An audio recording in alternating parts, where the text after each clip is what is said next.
Hello Radha स्वामी family, कैसे हैं आप सब। उम्मीद करती हूँ आप ठीक होंगे। चैनल को लाइक करें, सब्सक्राइब करें और कमेंट करें। आपका दिल से शुक्रिया होगा राधा स्वामी जी। जी राधा स्वामी जी। सत्संग शुरू करने से पहले मैं फिर से राधा स्वामी बोल देती हूँ। जी राधा स्वामी जी।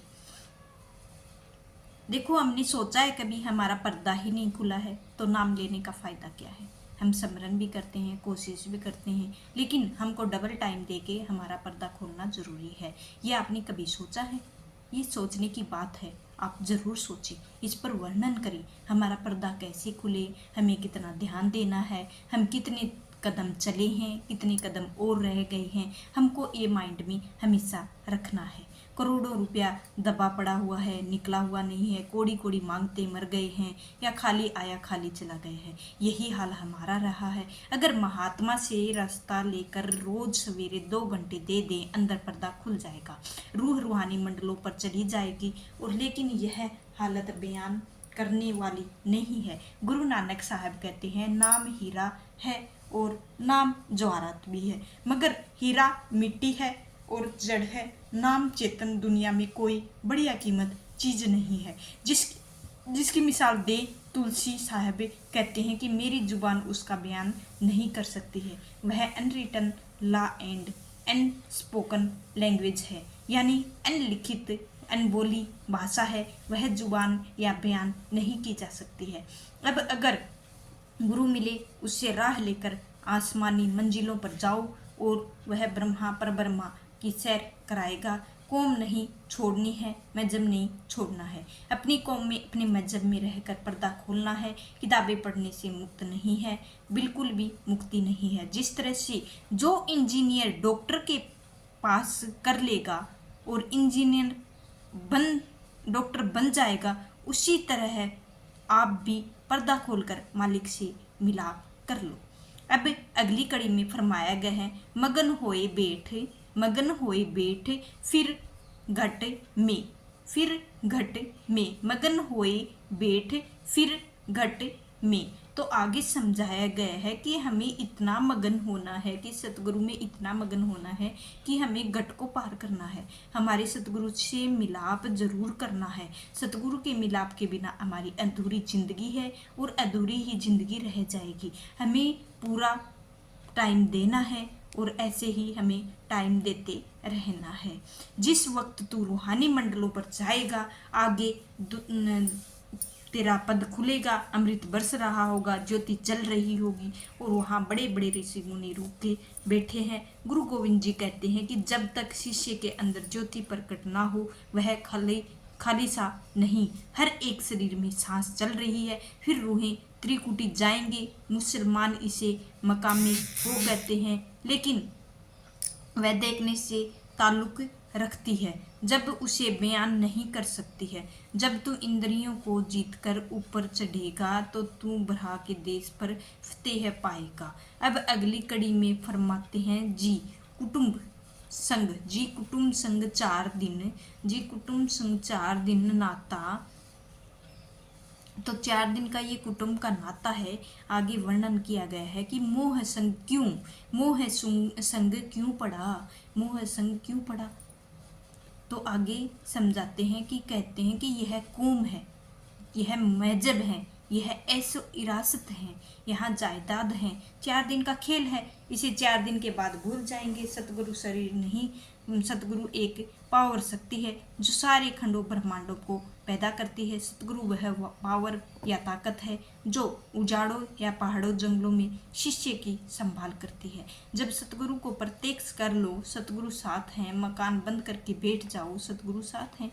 जंगलों उजाड़ों में पहाड़ों में घूमने की क्या फर्क है, क्या जाने की जरूरत है। सतगुरु के साथ रहो ना, मतलब है कि आप चले जाएं, सतगुरु साथ ही साथ। इसलिए सतगुरु से नाता यानी रिश्ता संबंध जोड़ लो। और अब सच्चे रिश्ते से तो हम प्यार नहीं करते हैं। सारी दुनिया, सारी उम्र दुनिया के रिश्तों में प्यार में डूबे रहते हैं, अपना कुछ नहीं बनाते हैं। अगली कड़ी में फरमाते हैं, जी की सारा सब कुछ भजन, सब कुछ भजन अंतर में, सब कुछ भजन अंतर में, गोही गुरु ओटा, गोही गुरु ओटा। तो जितने जी तो पर्दा खोल लो, अब गुरु के चरणों की ओट लो। वह सचखंड तक आपके साथ जाता है। अंदर बड़ी बड़ी रिद्धियाँ सिद्धियाँ शक्तियाँ हैं। आप देखो अंदर हजारों ऋषि मुनि रुके बैठे हुए हैं। आप गुरु नानक साहब का देवी चरित्र पढ़कर देखो कि उन्होंने गुरु साहब के साथ साथ क्या क्या चरित्र किए हैं। और गुरु अंगद साहब जे सो चंद्रा उगबे सूरज चढ़े हजार, ए चांदन गुरु बिन कौन को गोर हंधीर। तो इसमें समझाया है कि आप हमारे हिंदुओं के पुराण पढ़कर देख लो, मन की इंद्रियों के और जोर और अंदर जाकर ज्योत के रूप में रुक के देख लो। विश्वामित्र रामचंद्र जी के 60,000 साल तप किया और मेनकी परी शकुंतला पैदा कर दी। और संगरी ऋषि ने 88,000 तप किए, पेड़ों के पत्ते चाटते रहता था। राजा दशरथ ने भेजी हुई औरतों को आकर पत्तों पर शहद लगा दिया, फिर साथ ही मिठाइयाँ और फल लाकर दिए। जब स्वाद आया, ख्वाहिश यानी इच्छा पैदा हुई कि यज्ञ करा लिया जाए। और नारद सारे भक्तों की शिरोमणि भक्त था और एक कन्या का संवत्सर होने लगा। और विष्णु भगवान कहने लगे कि मुझे सुंदर सा रूप दे दो। भगवान ने विचार किया कि यह तो मेरा भक्त है, गिर जाएगा। भगवान ने बंदर का मुंह दे दिया। जब कन्या संवत्सर के लिए आई तो आगे से खड़ा हुआ, वह देखकर आगे बढ़ गई और नारद का ख्याल किया, उसने नहीं देखा ही नहीं। लोगों की भीड़ चीरते हुए आगे खड़ा हुआ, फिर आगे बढ़ गई। ख्याल आया कि नहीं देखा है, फिर आगे जा खड़ा हुआ। उसने कह दिया कि आगे आगे क्यों कूदता फिरता है, पहले जाकर पानी में अपना मुंह तो देख ले। जब पानी में देखा तो बंदर मुंह इसी तरह दुर्वासा योगी पुरुष था और कृष्ण भगवान भी उसका आदर करते थे। स्वर्ग में गया तो उसे सौरेसी ठग लिया। पराशर जी पूर्ण योग होकर घर के आ गए और रास्ते में मच्छीदानी यानी मच्छुआरे की लकड़ी पर मारे गए। मैं किस किस का बयान करूं। पुराण कहते हैं कि ऋषि मुनियों ने अपने मन और बुद्धि को जोर हजारों सालों लगा दिए हैं, मगर किसी के काम के नहीं। अब अगली कड़ी में फरमाते हैं, जी गुरु बिन कोई नहीं, जी गुरु बिन कोई नहीं, सगी गुरु के बिना कोई सगी नहीं है। इस दुनिया में कोई सगा नहीं है, कितना ही प्यारा क्यों ना हो, कितना ही क्यों ना हो। हम अपने बच्चों से लगा लो, चाहे अपने पति से लगा लो, चाहे अपनी माँ से लगा लो, चाहे बाप से लगा लो, गुरु के बिना हमारा कोई नहीं है। हर टाइम तो यही हमारा साथ देते हैं, न तो माँ देती है, ना बाप देते हैं, ना अपने पति देते हैं, ना बच्चे देते हैं। तो सीधा सा वर्णन है, गुरु को याद करो और उनकी इच्छा जगाओ और हर टाइम उनके ही हित में रहो। फिर गुरु शिष्य का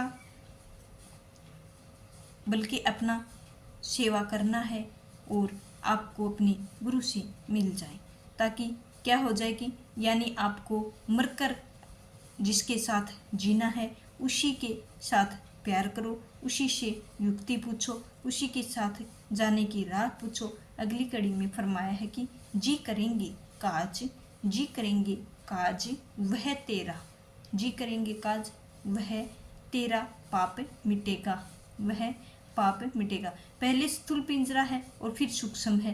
कारण जब तक आत्मा के ऊपर यह सारे गिलाफ नहीं उतरेंगे तब तक ना तो कोई अंदर गया है ना ही कोई जाएगा।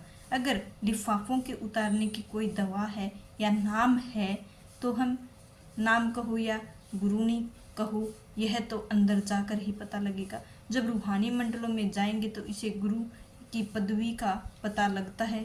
जब यह अंदर चढ़ेगा तो उसे पता लग जाएगा और गुरु किस दौलत का मालिक है। अब अगली कड़ी में फरमाते हैं कि जी मिले तब नाम, जी मिले तब नाम की शब्द की सेज,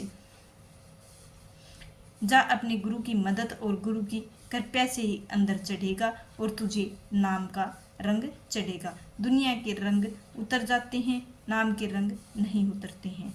जब सूरत शब्द के जरिए रूहानी मंडलों पर पहुँचेगी तो इसी नाम की लज्जत आएगी और वह नाम सबकी जानों की जान है।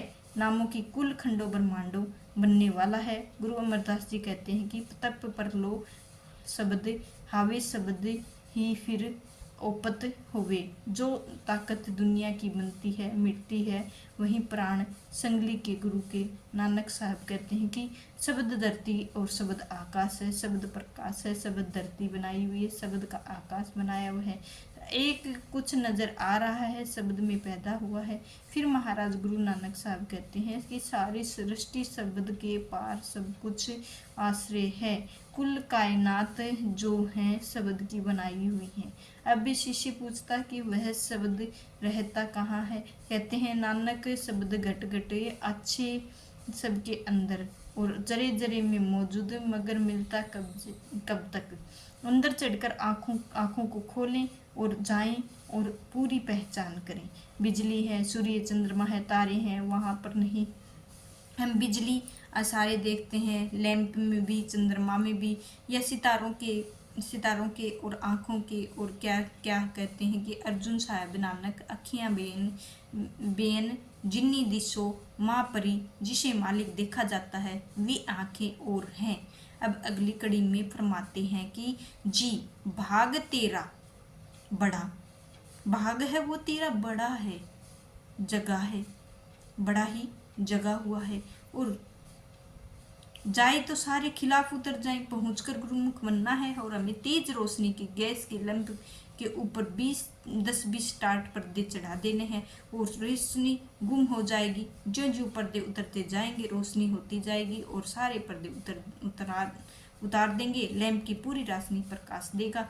और उसी प्रकार उसी हाल में हमारा पहले यह स्थूल शरीर का पर्दा यानी 5वें तत्वों का पर्दा तुरीय पद में सूक्ष्म शरीर है। बराह के कारण शरीर का पर्दा, जब तक पर ब्रह्मा में नहीं जाओगे पूरी रोशनी नहीं होगी। यही गुरु नानक साहब ग्रंथ साहब बयान करते हैं कि चोट पिंजर प्रेम में बोले कि बोलनहार सतजुग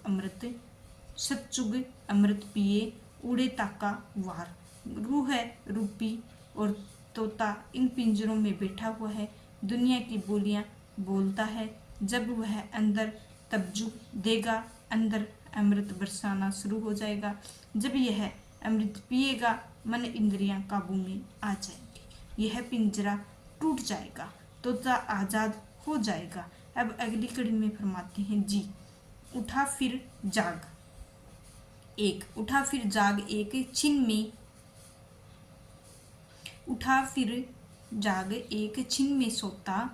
जब पर्दा खुल जाएगा तो जन्मों जन्मों से सोई हुई आत्मा जग जाएगी और वहाँ अम्मी रूहें में बैठी हैं और दिन से दुनिया बनी है। उन्होंने 84 योगी भोगी हैं। और गुरु अर्जुन साहब फरमाते हैं कि जन्म भय कीट पतंग और जन्म में गजमीन कुरंग। कई जन्मों का कीड़ों पतंगों से मिले हैं और कई जन्मों हाथियों मछलियों हिरणों से मिले हुए हैं। कई जन्म में पंख सर्प और हंसे, कई जन्म में हेवर वृक्ष जियो हैं, कई जन्म में सर्पों से मिले हुए हैं, कई जन्म घोड़ों पेड़ पौधों से मिले हुए हैं। और जगदीश मिलन की बरिया चिरकाल ए दे सजरिया, ए प्यारे चिरकाल के बाद यह जन्म मिला है। करोड़ों जन्मों से टक्कर मारते रहे हैं, हमें रास्ता नहीं मिला है। करोड़ों जन्मों के बाद मनुष्य जन्म मिला है। हमें चाहिए कि फ़ायदा उठाना चाहिए और पर्दा खोल लें। यह रूह चढ़ी ऊपर नाम लज्जत आई और अमृत पियो जन्मों जन्मों सोई, जगी हुई जाग उठाई। तो इसी जगत को देखकर तू जाग जा और अपने मन को मना और सतगुरु के चरणों में या सतगुरु के दिन रहे, सतगुरु की रज्जा में रहे, यही हमारा कर्तव्य है। तो आज का सत्संग आपको कैसा लगा जरूर कमेंट में बताइए। चैनल को लाइक शेयर सब्सक्राइब कीजिए, आपका दिल से शुक्रिया होगा। राधा स्वामी जी। जी राधा स्वामी जी।